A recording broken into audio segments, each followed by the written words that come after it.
The Senate is trying to uncover internal issues that made the January 6th breach of the Capitol possible. The D.C. National Guard chief, the FBI, and Pentagon officials testified today.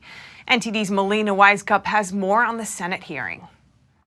There was a 3-hour delay in sending the National Guard troops to the Capitol as the January 6th breach unfolded. The delay was partly due to the line of communication within the chain of command. At 1:30 p.m., then Capitol Police Chief pleaded on the phone to get help at the Capitol.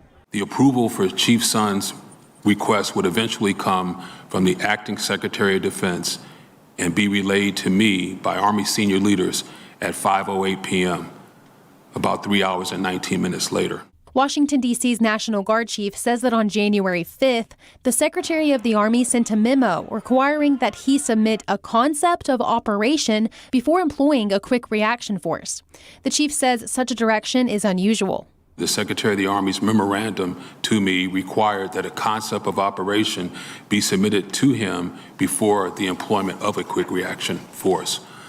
That means the Pentagon was ultimately responsible for deciding when to deploy the National Guard. Pentagon official Robert Solisas says the Defense Secretary spent time understanding what the Guard's mission would be before sending them.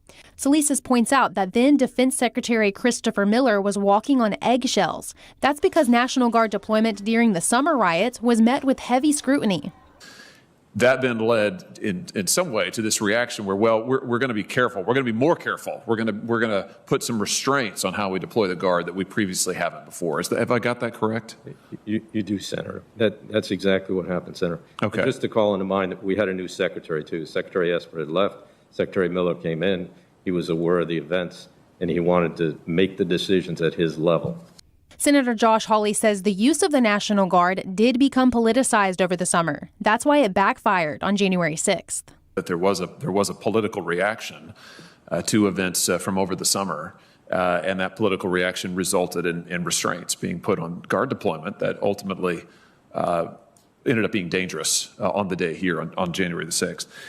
And during the hearing, the Department of Homeland Security warned that there is another attack on the Capitol being planned for March 4th. Here in the hearing. We issued a bulletin last night, co-authored with the FBI, about extremists discussing March 4th and March 6th. The National Guard is still deployed at the Capitol and ready to respond to the attempted breach if it does happen. Melina Wisecup, NTD News.